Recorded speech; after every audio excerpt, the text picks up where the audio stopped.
해법을 찾는 토론 이슈엔 직설 시작합니다. 미 연준의 매파 행보가 국내 부동산 시장에도 충격을 주고 있습니다. 금리 인상 속도가 빨라지면서 매수 심리가 얼어붙었고 이에 따라 거래도 눈에 띄게 줄어들었는데요. 집값 하락폭도 갈수록 확대되면서 한국부동산원이 조사를 시작한 이후 가장 큰 폭으로 떨어진 지표까지 나왔습니다. 이런 가운데 정부의 규제지역 해제 발표가 부동산 시장의 냉기를 다소 풀리게 할 수 있을지에도 관심이 쏠리고 있는데요. 오늘 이 시간 부동산 시장 상황 짚어보도록 하겠습니다.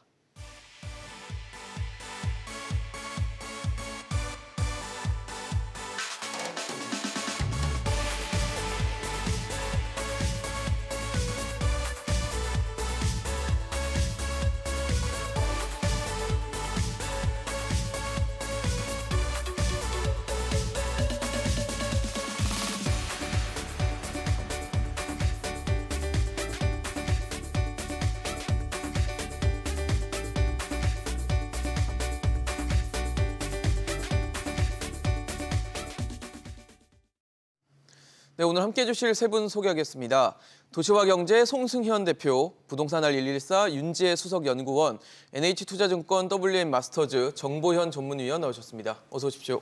네, 안녕하세요. 네, 최근 미 연준에서 3연속 자이언트 스텝을 한 것은 아마 시청자 여러분들도 다 확인하고 눈으로 보셨을 겁니다. 한국은행도 이에 따라 긴축 강도를 더 높일 것이라는 전망까지 나오면서 주택담보대출 금리도 빠르게 오르고 있습니다. 이미 7%대 목전까지 왔고 연말에는 8%를 가는 게 아니냐 이런 얘기까지 나오고 있는데 어떻게 보면 지금 영끌족 정말 그전에 집값이 막 오르는 추세에 있었던 상황에서 대출 다 끌어서 집을 사신 분들은 지금 안 팔면 안 된다라는 좀 공포감들이 좀 시장에 있는 것 같습니다. 어떠십니까? 네, 그렇죠. 금리라는 거는 결국 돈에 대한 가치가 되는 건데 돈에 대한 가치가 높아지고 아무래도 조달하는 비용들이라든지 구매 여력이 낮아지게 된다라면은 네. 수요자 입장에서는 주택을 마련하기가 힘든 상황이 되고요. 그것에 반해서 이제 공급자 같은 경우는 대출을 활용해서 집을 사신 분들, 이런 분들 같은 경우는 이자 상환에 대한 부담이 커질 수밖에 없을 겁니다. 네. 기존에는 집을 구매를 하던 주택을 갖고 있던 사람들이 한 2% 정도의 이자를 상환하던 사람들이 지금은 8%라는 금리라면은 한 4배 가까운 금액이다 보니까 패닉 셀링이 가능성이 대출을 많이 활용하신 분들 같은 경우 있을 수 있다라고 보여집니다. 그리고 이런 분들 같은 경우가 다중 채무를 하고 계신 분들 같은 경우는 네. 양쪽 추가적으로 세네 곳에서 계속적으로 이자에 대한 그 부담들이 있다라고 봤을 때는 아무래도 어떤 비중에 따라 다르겠지만 사업이 우선시 되는 분들 같은 경우는 자산 매각을 통해 가지고 사업 자본을 조달을 한다든지 그렇죠. 아니면은 기존에 있는 주택을 가지고 추가적으로 또 대출을 일으켜서 사업을 조달을 한다든지 이런 현상들이 있을 수 있거든요. 그래서 패닉 셀링에 대한 가능성이 아예 없지는 않겠다라고 볼 수밖에 없을 것 같고요. 네. 그래서 이런 부분에 대해서도 대출에 대한 그 금리 인상, 지금 한국은행에서 앞으로 발표를 할 것으로 보여지는데 0.5%라는 이야기가 지금 나오고 있습니다. 기준금리를 올리는 그렇죠. 거요? 시장에서 예측하고 있는 것은 한 0.5% 정도인데 일각에서는 그런 얘기도 하고 저도 일정하게 좀 동의하는 부분도 있는데 미국에서 0.75라면 우리나라도 0.75를 받는 게 맞지 않겠냐라는 생각도 할 수 있거든요. 요즘에 환율 상황을 봤을 때는 또 그래야 된다는 얘기가 있습니다. 그렇죠. 근데 네. 지금 전체적인 경기 침체라든지 이런 우려들 이런 부분들이 있는데 우리나라가 DSR 도입을 굉장히 늦게 한 편이에요. 아, 그래요? 그래서 가계부채를 관리를 못하다 보니까 0.75에 맞서서 0.75를 해야 되는데 이런 채무에 대한 리스크, 그다음에 부동산 가격이 갖고 있는 어떤 주택 경기나 이런 하방 이런 것들을 막아야 되다 보니까 문제가 좀 있지 않나. 그래서 DSR이라는 규제에 대해서도 앞으로는 더 풀어야 되는 거 아니냐, 이거를 없애달라라는 요구가 있는데 향후에 주택 가격이 또 10년 주기다, 17년이다 여러 얘기들이 있지만 이런 상황들을 또 대비를 하고 환율 방어를 위해서라면 DSR을 기준으로 해서 주택 가격에 일정하게 조정을 겪더라도 또는 패닉 셀링이 좀 일어나더라도 일정하게 가계부채를 좀 관리할 필요가 있지 않나라고 생각됩니다. 그렇군요. 참 집 갖고 계신 분들 특히 그냥 자력으로 사신 분들은 그래도 좀 네. 영향이 없겠지만 대출 안 끼고 요즘에 사기가 워낙 힘들다 보니까 좀 부담이 많이 되실 것 같긴 합니다. 어떻게 네. 봐야 될까요? 그러니까 뭐 주택을 매입하실 때 보통 대출을 뭐 껴야죠. 당연히 네. 서민들은 집이 너무 비싸요. 일단 가격 부담이 크니까요. 다만 우리가 이제 패닉셀링 이런 부분들을 설명을 할 때 이 주택 시장은 좀 그 경직된 시장입니다. 네. 그래서 일반적으로 보유 기간이 뭐 최대 한 10년 정도, 그러니까 평균적으로 한 10년 정도 되는데, 그러니까 금융 시장은 뭐 1년 만에 팔기도 하고 뭐 2년 만에 팔기도 합니다만, 우리가 지금 최근 뭐 한 2, 3년 사이에 20대, 30대 사이에서 이제 패닉 바잉 이런 현상들이 좀 있었거든요. 그래서 이분들은 사실 보유 기간이 한 1년에서 2년 정도밖에 안 된 자산이고, 대부분 1주택자가 매입을 한 형태이기 때문에 이런 분들은 이제 금리만을 가지고 자기 집을 매도하는 케이스는 그렇게 많지 않다 이렇게 평가를 할 수가 있습니다. 그래서 다만 이제 이자 부담이 늘어나고 하는 부분들은 결국은 다주택자, 그러니까 2주택 이상을 가지고 계신 분들에게 부담인 요인인데, 한번 살펴보시면 그 일부 이제 데이터 업체에서 보셨던 그 아파트 매물량 데이터를 보시면 지금 전국에 한 42만 채 정도의 그 매도 물량이 있습니다. 네. 다만 이 부분들은 정부가 이제 5월 정도에 다주택자 중과세 완화를 하면서 본격적으로 물량들이 늘어난 상황이고요. 그게 이제 물량이 해소되지 않다 보니까 이제 급매물 위주로 해소되는 그런 국면이라고 할 수가 있고, 우리가 이제 이 패닉셀링이 언제 있었냐 하는 부분들을 한번 반출을 해보셔야 되는데, 과거에요? 그렇죠. 네. 우리가 이제 1997년에 이제 IMF 외환위기 때 이제 패닉셀링이 한 번 있었고요. 네. 그리고 이제 미국 경기가 위축됐던 2008년 글로벌 금융위기 때 패닉셀링이 있었습니다. 이런 시기의 특징들은 뭐냐면, 우리가 지금 시장에서 보는 1주택자의 비중은 한 80% 정도 됩니다. 전체 주택을 보유하신 분들 중에서. 그래서 이 패닉셀링이라는 용어가 나오고 하우스 푸어라는 용어가 나오기 시작하면 네. 1주택자조차도 이제 매도 물량으로 좀 내놓기 시작하는 그런 국면이라고 볼 수가 있는데, 아직까지는 그런 이제 글로벌 뭐 시스템적인 위기가 명확히 현실화된 건 아니기 때문에 거기까지는 아직 가 있지 않다 이렇게 평가를 할 수가 있을 것 같습니다. 예. 의원님은 어떻게 보십니까? 패닉셀링 네. 가능성이 있다고 봐야 될까요? 매물출에는 증가는 하겠지만 그 패닉셀링이라는 그야말로 너나 할 것 없이 던지는 뭐 이런 분위기까지는 뭐 쉽게 말씀드리기는 어려울 것 같습니다. 이제 판단하는 근거는 이제 크게 두 가지로 분석을 하고 있는데요. 그 첫째는 우리 뭐 윤 연구원님 말씀해주신 것처럼 예. 그 지금 이제 신저가나 그 금매로 거래되고 있는 이제 물량들은 그 다주택자의 물량들이 좀 많이 있습니다. 그러니까 최근에 그 주택 시장을 보면 그 거래 매수 주체나 연령대 뭐 좀 구체적으로 살펴보게 되면 다주택자가 집을 사면서 추가로 사면서 가격을 끌어올리는 형국은 아니었거든요. 아직까지는 이분들은 걷어낼 거 걷어내더라도 차익이 좀 남는다는 계산이 좀 있는 가능성이 있는 물량부터 일단 소진이 되는 분위기가 있고요. 그리고 최근에 이제 뭐 영끌이다라고 해서 집을 사셨던 분들의 대부분이 사실 30대 분들이 많습니다. 그러니까 재작년에 서울이 특히 좀 많은 성향을 좀 나타내고 있는데 33% 그리고 작년에는 이제 37%로 그러니까 40대는 점차 감소하는 반면에 30대는 매년 증가하는 모습인데요.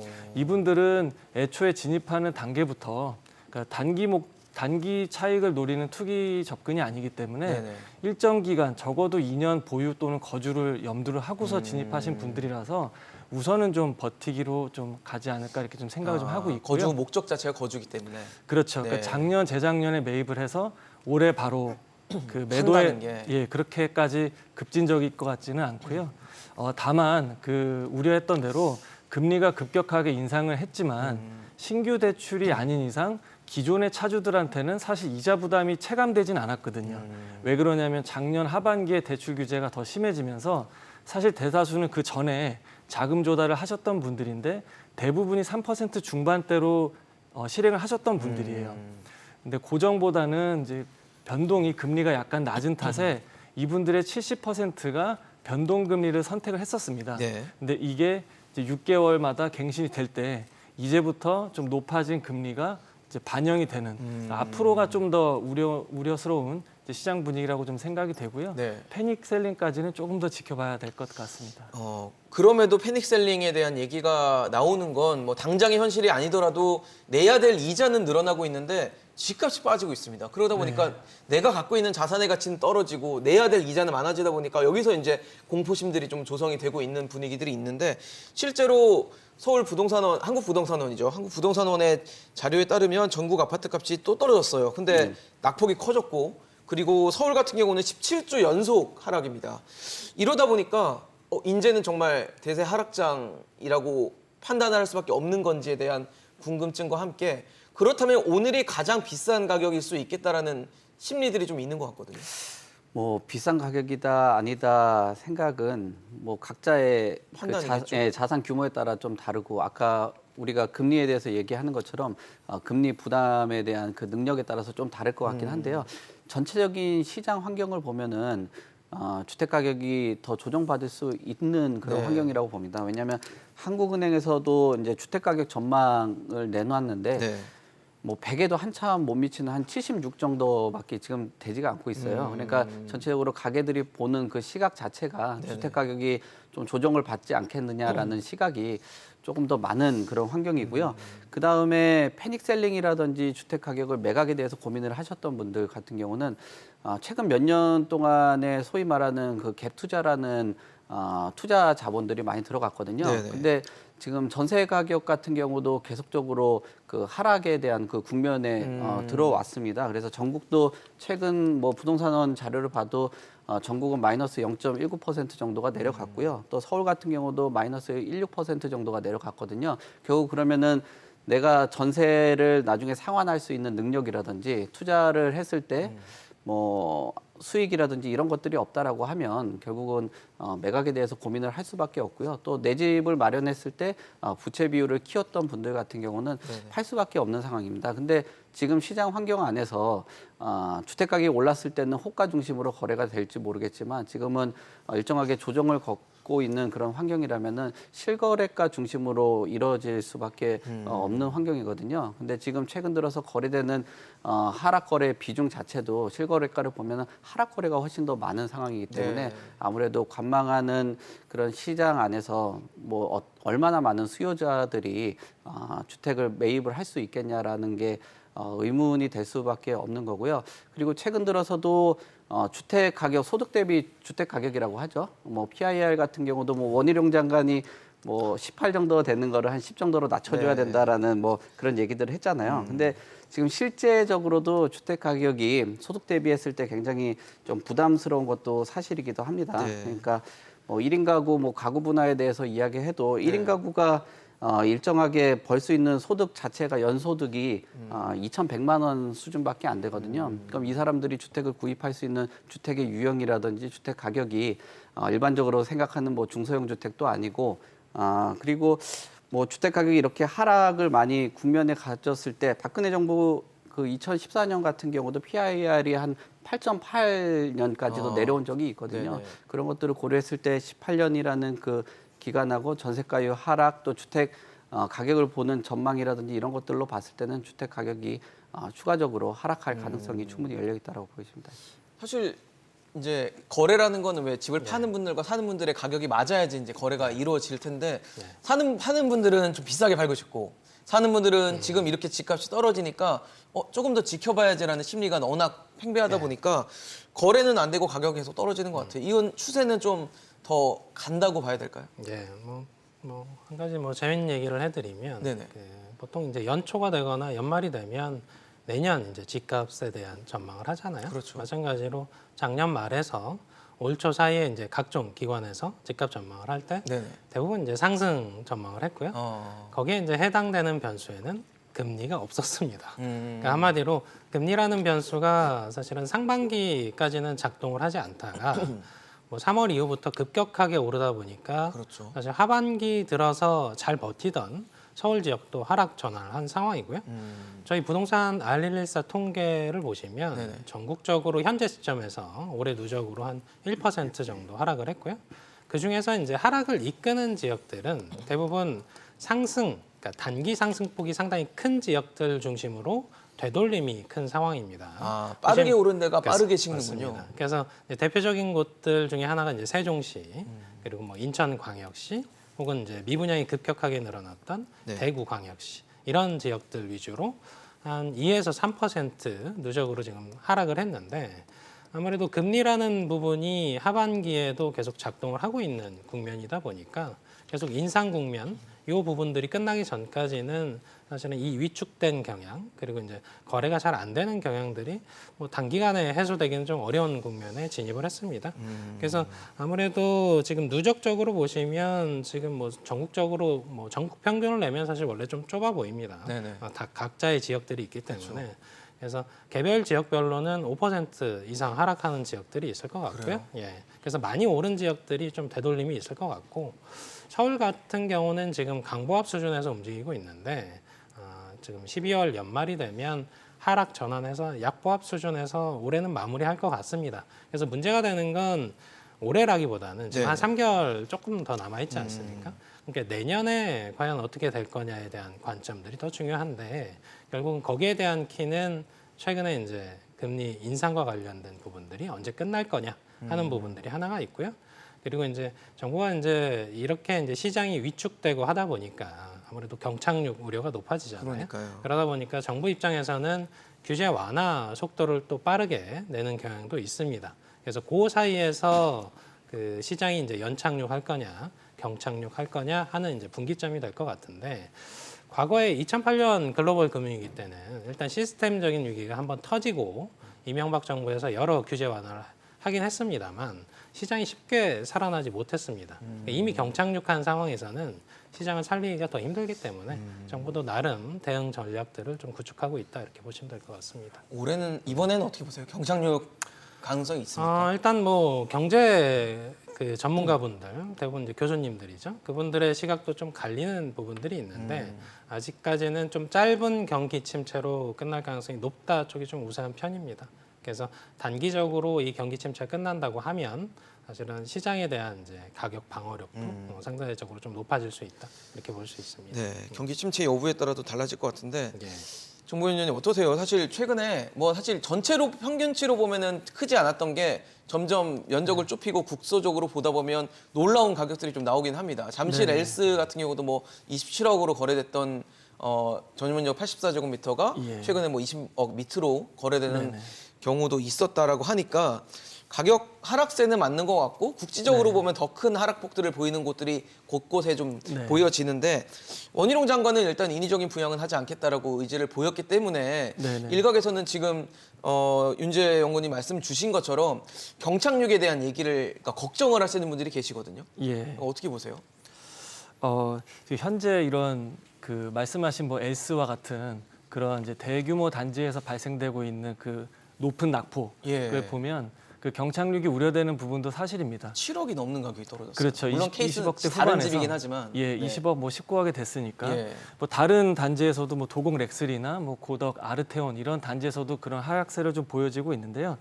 이게 경착륙이냐 연착륙이냐 하는 것은 사실은 그 앞서 이제 계속 우리가 그 말씀을 나누고 있는 대로 그 이런 이제 금리 인상에 대한 요동치는 이런 국면이 언제쯤 과연 좀 진정될 것인가, 그 기간 소요가 얼만큼 될 것인가가 그 키를 가장 쥐고 있다라고 생각이 되고 그 안쪽에서는 사실 인플레이션 해소가 가장 중요하다라고 볼 수가 있겠죠. 그래서 저는 중요한 것이 예. 그 경착륙이나 연착륙이냐 이거는 이제 우리가 글로벌 매크로 환경까지는 우리가 인위적으로 바꿀 수는 없겠지만 그렇죠. 중요한 것은 그 저점 도달 이후에 그 더 큰 후폭풍과 어떤 그 이제 부동산의 문제를 좀 최소화시키기 위해서는 그 정부가 그런 정책 기조대로 좀 추진을 하는 모습들이 좀 필요하다라고 생각이 됩니다. 예를 들어서 그 무거울 수 있는 뭐 과도한 세부담을 좀 낮추고 뭐 정비 사업 지정이라든지 아니면은 그런 공급을 원활하게 하는 이제 정책을 그 사이에 좀 많이 펼쳐야 될 것 같다라고 생각이 좀 들고요. 지금은 이제 전체 평균치로 보게 되면 뭐 약보합이나 뭐 마이너스 3% 이렇게 좀 느껴지고 있긴 합니다만 세종시가 이제 가장 낙폭이 큰 지역 중에 하나인데 예. 지난 6월까지 누진해서 부동산원 기준으로 한 마이너스 6.8% 정도 하락을 좀 했습니다. 네, 실제 현장에 가서 보게 되면 그 수억 원씩 하락한 단지들이 속출하고 있거든요. 그러니까 실제 현장에서 체감하는 그 하락폭은 이제 더 클 수 그러네요. 있다라고 좀 생각을 좀 하고 있습니다. 그런데 지금 아까 금리가 굉장히 중요한 변수가 되고 있잖아요. 그리고 우리가 어떻게 할 수 없는 변수기도 예. 한데 지금 연준에서는 사실 뭐 점도표나 이런 전망치를 통해서 네. 내년에도 금리 인상은 당분간 계속 갈 수밖에 없다. 네. 물가를 잡기 위해서는 금리를 올릴 것이다라는 얘기를 계속 하고 있으니까 네. 내년에도 금리 인상이 계속 된다면 네. 아까 말씀하셨던 경착륙에 대한 위험성, 우려는 더 커질 수밖에 없는 거 아닌가라는 생각이 들거든요. 예, 경착륙에 대한 위험이 좀 더 갈수록 커질 수밖에 없는 상황이 되는 것이고요. 네. 아까 말씀하신 대로 그 매도자와 매수자 간에 어떤 이제 가격을 두고 균형 가격을 찾아가는 그 과정이 굉장히 좀 험준해 보일 것으로 좀 생각이 됩니다. 줄다리기를 하겠네요. 예, 그렇게 되면 시간이 지날수록 매도자들이 가져가는 그 버티기가 네. 점점 힘들어질 가능성이 그러니까 이자를 아마 계속 높아지죠. 내면서 버텨야 될 거 아니에요. 그렇습니다. 네.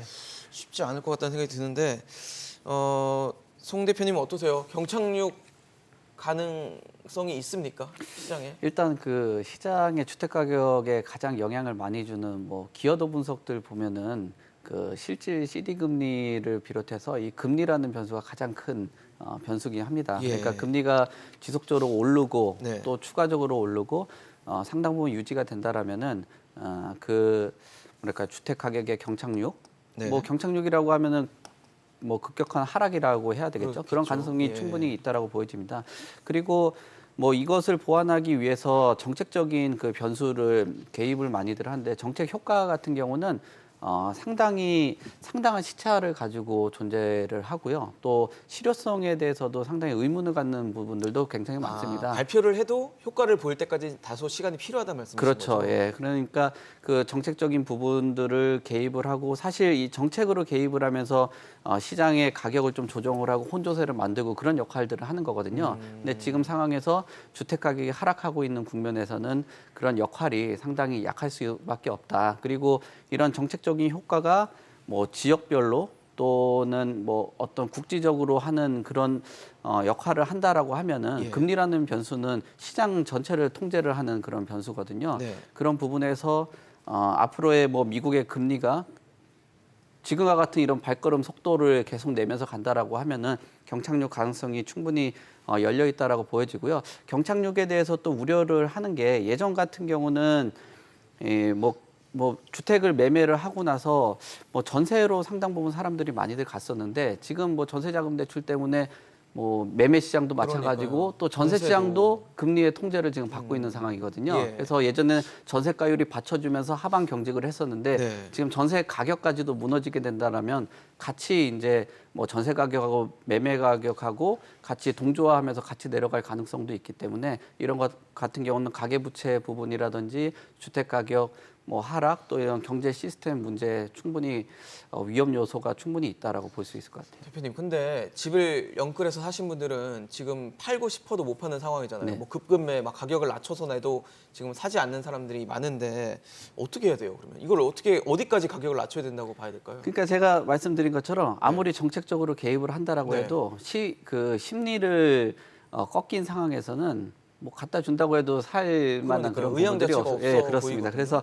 아까 말씀드린 것처럼 그 수요자 같은 경우는 금리가 주택 구입에 대한 비용을 높일 수밖에 없는 거고 또 심리적으로 위축을 갖고 올 수밖에 없는 상황이기 네. 때문에 소위 말하는 주택 가격이 지금 아마 매수자 같은 경우는 뭐 코로나 이전의 수준까지도 바라보고 있는 그 시각이기 때문에 과연 그 정도로 근데 금매로 주택을 내놓기에는 현재 주택을 갖고 있는 사람도 쉽지가 않죠. 그러니까 주택을 공급하는 입장, 뭐 주택 보유하고 있는 사람하고 매입을 하려고 하시는 분들에 대한 뭐 주택 매매 가격의 뭐 균형 가격 뭐 이런 네. 것들이 잡기가 어렵기 때문에 지금은 쉽지가 않을 것 같습니다. 그리고 절대값이 오른다라고 해도 비용에 대한 부담 또 거래에 대한 비용들을 계산을 하면 실질적으로 내 손에 쥐고 있는 금액이 그렇게 크지 않기 때문에 그런 것들을 뭐 올해가 지나고 나면은 뭐 금리의 인상 추이에 따라서 더 지금보다도 더 낮은 가격으로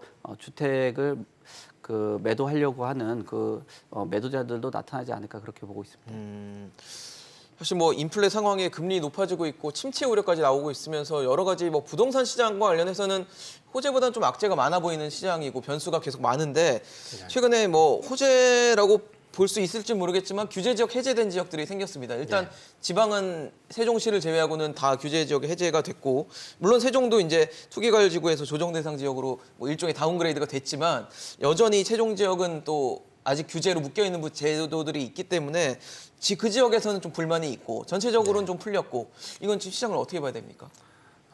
일반적으로 이제 시장에서 혹은 이제 지역별로 그 지역에서 가장 원했던 부분들은 규제 지역에서 좀 빼달라 하는 부분이었습니다. 왜 그러냐면 규제 지역에 크게 이제 세 단계로 나눠져 있는데 투기과열지구와 조정 대상 지역 그리고 이제 비규제 지역 이렇게 세 가지로 나뉘는데 이게 이제 대출과 그리고 이제 세금과 그렇죠. 그리고 이제 청약시장 쪽에서의 이제 가수요 부분들 이런 부분들이 패키지로 바뀝니다. 압박 수위가 높아지는 거죠. 예, 네, 그래서 위로 갈수록. 심지어 그 지난번에 조금 논란이 됐던 15억 초과하는 대출을 풀어줄 불가, 거냐, 네. 안 풀어줄 거냐 해서 이제 정부가 한 발 물러났었죠. 근데 사실은 투기 과열지구만 빼내면 15억 초과 대출과 관련된 부분들은 자연스럽게 해소가 됩니다. 그래서 정부는 사실은 이렇게 개별적인 건들에 대한 것들은 각각의 이제 논란들이 있기 때문에 좀 주저합니다만 최근에 어떻게 보면 수도권을 포함해서 뭐 세종시는 일부 남았습니다만 지방 쪽까지는 규제 지역에서 대거 빼냈습니다. 네. 그래서 시장이 예측한 것보다는 조금 전향적으로 뺀 편에 속하고요. 그래서 수도권을 뺐기 때문에 또 의미가 있고요. 네네. 그러다 보니까 기존 시장에서 이제 물건을 내놨던 분들이 일부 회수하는 경향들을 보였었고요. 그런 경향 속에서 지금 규제 지역에서의 대출 부분들이 일부 완화가 됐기 때문에 네. 일정 수준 시장에 이제 과도하게 좀 저렴한 급매물들은 거래가 좀 되면서 해소될 여지는 좀 생겼다 정도로 볼 수 있고요. 네. 그게 이제 가격 상승을 불러온다가 아니고 하락하는 폭을 좀 완화시키는 정도에서 작동을 할 수 있다 이렇게 평가할 수 있는 요소라고 할 수 있어요. 세종은 어떤가요? 세종은 지난번에 해제됐을 때는 아예 배제가 됐고 이번에는 이제 다른 데보다는 수위가 좀 덜 낮춰지는 형태로 네. 좀 됐는데 네. 이러다 보니까 세종시에 계신 분들은 굉장히 불만이 많더라고요. 그러니까 세종시가 해제 안 된 이유는 정부 보도 자료에도 있습니다만 청약 경쟁률이 올해 한 50대 1 정도 여전히 됐었습니다. 높다. 네, 여전히 높고 미분양은 뭐 10채 정도 있는데 사실상 없다 이렇게 보시면 되는데 그런 지역들은 사실은 특정한 시기에 특정한 계기에 의해서 얼마든지 또 가격이 상승세로 전환될 수 있는 여지가 있는 지역 중에 하나로 볼 수가 있고요. 그리고 이제 우리가 행정 수도 개념에서 보고 있기 때문에 네네. 세종시는 1에서 한 6생활권이 있습니다. 그중에 이제 5, 6생활권은 아직도 개발해야 되는 지역으로 남아 있기 때문에 예.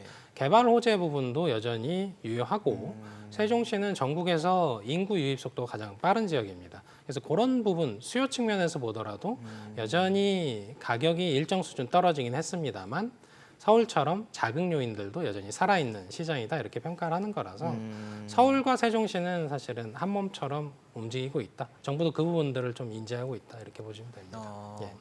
정부님은 어떻게 보세요? 세종은 계속 네. 좀 불만이 생기고 있고 다른 네. 지역들은 좀 풀어주고 있고 서울은 또 규제가 어느 정도 일정 부분 또 유지가 되고 있고. 그렇죠. 그 세종시라는 좀 지역적인 특수성이나 좀 희소성에 기인한 이번 그 발표라고 좀 생각이 되고요. 예.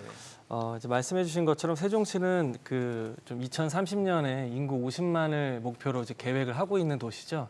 그래서 6생활권까지 이제 조성을 해서 인구가 유입이 되고 있는데 뭐 신생아들 비율이라든지 그리고 뭐 소득이 증가하는 수준도 이제 가장 높은 지역 중에 하나입니다. 그리고 광역시를 포함해도 세종시가 서울시 다음으로 평당 매매 단가가 이제 두 번째로 높은 곳이기도 하고요. 그러니까 작년과 올해 하락폭을 감안하더라도 1,800만 원이 넘으니까. 그리고 한 재작년에 2020년에 전국에서 가장 높은 이제 상승률을 보여줬었는데 그렇죠. 일례로 이생활권에 있는 그 세롬동의 더샵 힐스테이트 아파트가 네. 8, 9억 원에 거래가 되던 40평형대가 불과 7개월 만에 15억까지. 그러니까 많이 올랐네요. 그 대출 규제가 딱 기준선이 마련돼 그렇네요. 15억까지 이제 올라가는 그런 모습을 이제 모니터링했을 거고 그런 이제 잠재력을 보고 나서 이걸 이제 조정 지역까지 해제하게 되면 다시 한번 자극할 여지가 있을 거라고 판단한 것으로 생각이 됩니다. 다만 투기 과열 지구는 그 조합원 지위 양수도와 관련돼서 재건축과 재개발에 좀 더 민감한 측면이 있고요. 조정 지역은 뭐 대출이나 특히 이제 세금 또 청약에 더 민감하기 때문에 정비 사업을 통해서 공급이 이루어지는 세종이 아니라 그냥 빈 땅에다가 그 조성하는 이제 세종시기 때문에 네. 조정 지역까지는 일단 좀 보류를 한 것으로 좀 생각이 됩니다. 네, 그리고 나머지 지역들 같은 예. 경우는 오늘부터 이제 시행이 되는데요. 네네. 그 당장의 이런 이제 얼어붙은 분위기가 그 반전되긴 어렵겠지만 연착륙을 또 향해서 그리고 또 언젠가 또 상황이 바뀌면은 수요가 다시 붙을 수도 있는 측면도 있거든요. 그러니까 부산의 뭐 해수동이라고 하는 뭐 해운대나 뭐 수영구 동래 네네. 이런 곳들도 관심 지역에서 좀 해제가 좀 됐는데 예. 아직 좀 수요가 좀 반등할 수 있다라는 여지가 있다는 측면에서 좀 상승과 하락 요인이 상존하는 뭐 이런 면에서 좀 반드시 좀 필요한 조치로 좀 생각을 하고 있습니다.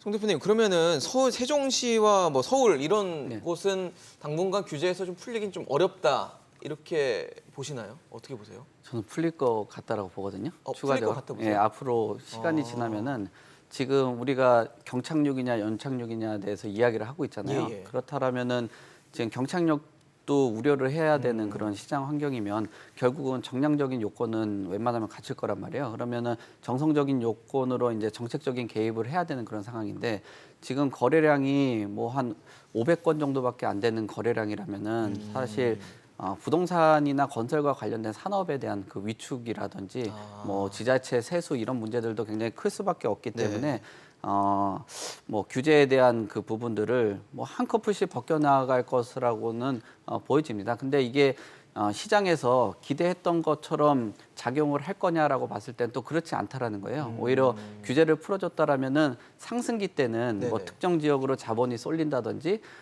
그런 현상들이 좀 나타나고 그렇죠. 뭐 투자를 관련된 사람들이 관심을 많이 갖겠지만 주택 가격을 조정을 받고 하락하는 경우에는 오히려 추가적으로 더 빠질 수 있겠다라는 그런 우려들을 갖는 거거든요. 뭐 하나의 뭐 낙인이 되는 거죠. 네네. 그러니까 규제라는 게 늦게 풀리면 풀릴수록 오히려 그쪽이 좀 더 안전자산이라는 그런 평가들이 있을 수 있습니다. 그래서 지금 규제가 좀 더 빨리 풀렸던 지역들, 뭐 소위 뭐 어떤 뭐 대구라든지 이런 예. 곳 같은 경우는 규제에서 풀고 나서 오히려 가격들이 더 빠졌습니다. 그러니까 규제를 풀었는데도 가격이 떨어졌어요. 그렇죠. 예. 그러니까 주택 가격이 조정을 받는 경우에는 아까도 이야기를 드렸다시피 예. 정책적인 그런 기여도가 굉장히 낮을 수밖에 없습니다. 대신 그 안에서 뭐 조정이라든지 뭐 어떤 뭐 주택 가격을 좀 부양하기 위한 그 노력이라고 볼 수 있을 것 같고요. 네. 이런 것들이 뭐 앞으로 뭐 규제가 계속 풀린다고 해도 당분간 조정을 겪을 수밖에 없는 환경이라면 서울이나 수도권 같은 경우도 점차 풀 가능성이 있다. 다만 뭐 조정 대상 지역이라든지 뭐 투기 과열 지역이라든지 투기 지역이라든지 이런 부분에 대해서 좀 단계적으로 풀 가능성은 있다라고 보여집니다. 윤지원 연구님도 풀릴 수 있다 보세요? 연말이 되면 서울은 모르겠으나 수도권 대다수 지역은 풀릴 가능성이 높습니다. 세종은요? 세종시는 좀- 세종시도 가능성은 높습니다. 그래요? 서울하고 또 한 몸이긴 합니다만 그래도 이 지방이라는 또 그 입지적인 부분들을 또 고려는 안 할 수가 없고 전국적으로 가장 하락폭이 큰 지역이 지금 세종시인데 네네. 세종시를 정량적인 요건 혹은 정성적인 요건 다 고려했을 때 사실은 위축 강도가 굉장히 세지고 있습니다. 그래서 아까 앞서도 설명을 드렸습니다만 네네. 한번 연착륙을 하게 되면, 그러니까 경착륙을 하게 되면 경착륙을. 이게 다시 회복되지 살려내기 않는다면서요, 좀 잘. 어렵습니다. 규제 완화를 한다고 해도 특히나 이제 금리라는 변수가 시장을 옥죄고 있기 때문에 이 규제 지역을 빼낸다고 해서 네. 단기간 다시 이제 반등세로 돌아서긴 좀 어려워 보이고요. 그리고 이 그 규제 지역과 관련된 부분은 우리가 한번 생각해 보실 부분이 예. 사실은 푸는 부분도 그렇게 어렵지 않습니다만 혹시 과열 국면이 되게 되면 정부 입장에서는 다시 옥죄는데 그것도 어렵지 않습니다. 그래서 일단 시장의 경착륙을 막고 시장의 정상적인 거래 부분들을 돌려놓은 다음에 예. 혹시라도 시장이 다시 좀 과열된다 싶으면 다시 다시 묶어요? 규제하면 됩니다. 그러니까 그런 부분들에 대한 의사결정을 하는 과정에서 네네. 굉장히 사회적인 진통들이 많은데 그러니까요. 정부는 그 부분에 있어서는 굉장히 여력이 많은, 그러니까 뭐 국회 동의가 따로 필요한 게 아니잖아요. 그러니까요. 그런 과정에서 조금 전향적으로 시장에 대한 그런 경착륙을 좀 막을 필요가 있다 이렇게 보면 될 것 같습니다. 예.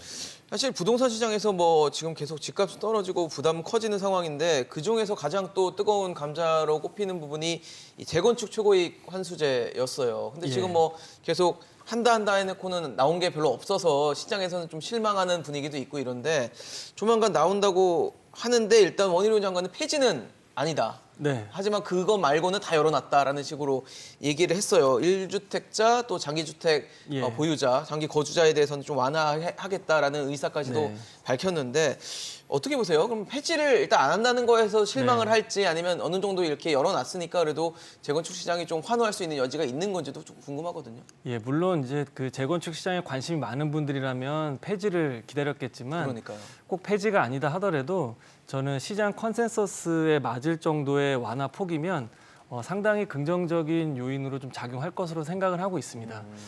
요번 주에 아마 그 발표가 될 예정으로 알고 있는데요. 그러니까 면제 금액을 3천만 원에서 뭐 1억 원이 좀 거론이 많이 되고 있고 맞습니다. 최대 50%까지 누진 세율이 적용되는데 세율은 건드릴 것 같지는 않고요. 다만 그 구간을 다시 한번 높일 것으로 좀 보고 있는데 네. 사실 이게 63개의 이제 사업장이 이제 부가액을 통보받을 예정인데 몇몇 단지 빼고는 사실 진행은 별로 없었거든요. 근데 이게 뭐 폐지가 되지 않는다 하더라도 예를 들어서 그 뭐 투기과열지구 해제를 통해서 그 조합원들의 유동성 리스크도 낮춰주고 연말에 또 발표가 예정돼 있는 안전진단 이제 완화와 관련돼서 네, 그 여러 사업 그 정책들이 하나하나의 이제 개개별단의 이제 정책뿐만이 아니라 하나에 좀 묶여서 좀 시너지를 좀 낼 수 있다라고 하면 유기적으로 그럼 제초안이 뭐 폐지 정도는 아니어도 그 참여자들이 합리적으로 받아들일 수 있는 실질적인 그런 완화폭이라고 하면은 꽤 요번에 그 받아들이는 추세는 좀 좋을 것으로 생각은 좀 하고는 있습니다. 송 대표님 어떠세요? 재건축 시장 그리고 재건축 초과이익 환수제 자체의 핵심은 사실 수익 부분이 네. 크거든요. 수익을 못 보면 사실 진행이 좀 안 될 수도 있을 것 같은데 네. 이거 어떻게 보십니까? 저는 수익보다는 불확실성이 더 크다고 보거든요. 불확실성이요? 예, 그러니까 이게 될 거냐 안 될 거냐라는 그 기대감 이런 것들인데 네네. 원희룡 장관의 그 발언이 어떻게 보면은 제초한 불확실성을 걷어줬나요? 뭐 저는 그렇게 보죠. 그래요? 예. 폐지는 아니다라는 부분 그렇죠. 자체가. 예. 그래서 이제 그런 부분들이 이제 금액적인 부분이라든지 부가적인 시점 뭐 이런 것들이 이제 남아 있는데 예, 예. 그 남아 있는 것들을 뭐 9월 말 정도에 얘기를 하겠다라는 거잖아요. 그러니까 앞으로 재건축 초과이익 환수제는 임대차 3법이나 뭐 종부세처럼 어느 정도 정해놓고 이제 이런 뭐 패러다임으로 갈 것으로 저는 보여집니다. 왜냐하면은 용적률에 대한 그 얘기들도 앞으로도 계속적으로 나와줘야 되는데 이 용적률이라는 것들이 그 지역의 전체에 또 용적률이 다 합산이 되게 된다라면 뭐 체증이라든지 이런 부분들도 고민을 해볼 그렇죠. 수밖에 없는 거거든요. 맞습니다. 그런데 또 하나 그 중요한 것이 우리가 이제 그 얼마나 그 비율이라든지 금액에 대해서 관심을 갖고 있는데 저는 개인적으로는 이 부가 시점에 대해서 좀 조정이 필요한 거 아니냐라고 보거든요. 그러니까 재건축을 하는 데 있어서 사업을 준비하는 단계가 있고 시행하는 단계가 있고 완료하는 단계인데 준비하는 단계 보통 뭐 추진위를 구성하고 예. 조합을 설립하고 이때가 가격에 대한 그 변동성이 굉장히 크거든요. 막상 사업을 시행하는 단계에서는 그렇게 가격 변동폭이 크지가 않아요. 그러니까 앞으로는 이런 뭐 재건축 초과이익 환수제라는 것이 도입이 되고 정착이 된다라고 네. 하면 부과되는 시점을 사업을 시행하는 그 단계 쪽으로 정해놓고 그 가격의 변동성을 줄인다라면은 네. 아무래도 조합들 입장에서도 그 시점이 뒤로 가기 때문에 그렇죠. 그 수익 부분도 그 향상이 될 수가 있고요. 또 불확실성이라든지 가격에 대한 뭐 불만 제기라든지 이런 부분들도 굉장히 축소가 될 걷어질 수 수 있다. 있겠다. 그래서 발표되는 그 방향이라든지 그다음에 불확실성 같은 경우는 제초하는 앞으로는 뭐 없어지기는 힘들겠다라는 그 언급이 네. 조금 더 수익적인 부분보다 좀 더 확실한 방향성을 줬다라고 보여집니다. 이제 연구님 말씀도 짧게 좀 들어보겠습니다. 어떻게 보세요? 예, 뭐 위원님과 뭐 대표님 말씀하신 부분들에 있어서의 네. 조정들이 있을 것 같고요. 그 부분은 뭐 이미 말씀하셨으니까 네. 그 부분 배제하더라도 일단 원희룡 국토부 장관님의 그 의견은 예. 결국은 그 1주택자와 장기 거주자에 대한 부분은 거의 부과를 하지 않겠다 쪽에 가깝습니다. 근데 앞서 제가 설명을 드린 것처럼 물론 재건축은 투자자 비율이 좀 높긴 합니다만 그 재건축 단지에는 분명히 1주택자와 그리고 장기 거주하신 분들이 존재하고요. 그 부분에 대한 비율은 전국적으로 평균이 1주택자 비율이 80%라고 설명을 드렸습니다. 네. 무슨 얘기냐면 1주택자와 장기 거주자에 대한 초과이익 환수 부분을 거의 뭐 없는 수준까지 내린다고 그 얘기를 하셨기 때문에 생각보다 효과를 보시는 조합원들은 상당수 있을 거다 보는 거고요. 다만 이제 다주택자 혹은 이제 1주택자가 아니신 이런 분들은 결국은 이제 부가금에 대한 부분들, 부가 비율에 대한 부분들, 추진위부터 준공까지 볼 거냐, 조합 설립해서 준공까지 볼 거냐 이런 기준들은 결국은 이제 강화 기조가 아니잖아요. 네네. 완화 기조이기 때문에 기존보다는 좀 나아질 덜어지는 것이다. 쪽으로 보시면 될 것 같고요. 네네. 조합원들은 1주택자가 그래도 비중이 높기 때문에 네. 거기서 이제 그래도 괜찮게 좀 생각하시는 다수가, 조합원들은 있을 겁니다. 알겠습니다. 오늘 말씀 여기까지 듣도록 하겠습니다. 오늘 송승현 대표, 윤재 연구원, 정보현 위원과 함께했습니다. 이슈앤직설 오늘 준비한 소식 여기까지입니다. 지금까지 함께해 주신 여러분 고맙습니다.